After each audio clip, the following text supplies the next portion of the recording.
I mean, don't get me wrong, I'm not criticising religion. I think if people practice religions and go to church or go to wherever they go, that can be a fantastic thing. And there are lots of religious people who are lovely.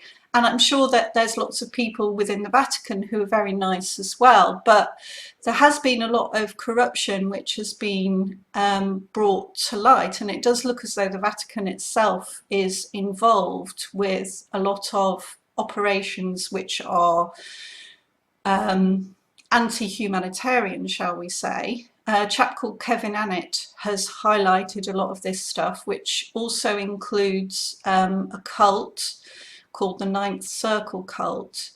And in his evidence, he brought forward the fact that since about 1700 or 1500, I'm not sure, but for a very, very long time, the person who becomes Pope has to subscribe to the ritual of the Ninth Circle cult, which does actually involve murdering children, and as a sacrificial rite in a kind of, what you might say, a sort of Satan worshipping way. Now it sounds very far-fetched, but have a look at the Ninth Circle and the research that Kevin Annett has done, because this kind of what you might call pagan activity links into the United Nations and a lot of their philosophies, which are quite pagan. And that also links me to the fact that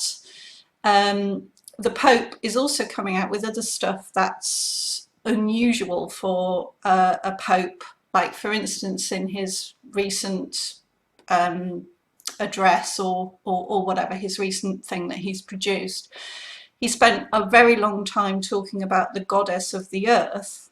Well, some people might say, well, that's Mary, but, you know, Mary was just the mother of Jesus, and I don't think she's ever been viewed as being the goddess of the earth. It sounds to me very like Isis, so that's a bit bizarre. And the other thing that makes alarm bells ring in terms of the whole motivation of this thing by the Pope talking to the people is that for a very long time, I mean, the Catholic Church is quite as you probably know, a rigid institution, and as well as having, you know, like a rigid mass that would be more or less the same every week, there would also, for very many years, Catholics would be given a little book, a small book, called a catechism, and in the catechism there would be rules of what the Catholic Church was. I mean, one of the rules was that the Catholic Church is the one true church, and that other churches are not true churches. So basically, you could sort of only be saved if you were a Catholic. Well, it's just quite interesting that the Pope, that this catechism has been written over 400 years ago, and it's never been changed. It's always been the same. And now suddenly the Pope is saying that we have to embrace all religions as one. I mean, I'm not necessarily against that. I just think it's a bit strange that the Pope is saying it. And this is on the basis that there has been a new catechism brought out in 1992, around the same time that the Pope was talking to the UN.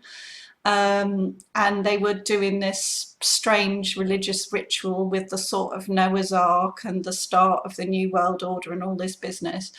So at the same time he brought out this new catechism. Like, we haven't had the Catholic Church hasn't had a catechism for 400 years. It's been exactly the same, and all of a sudden there's now a new one. I mean, needless to say, I haven't read it, so I don't know exactly what's in there and what's different. But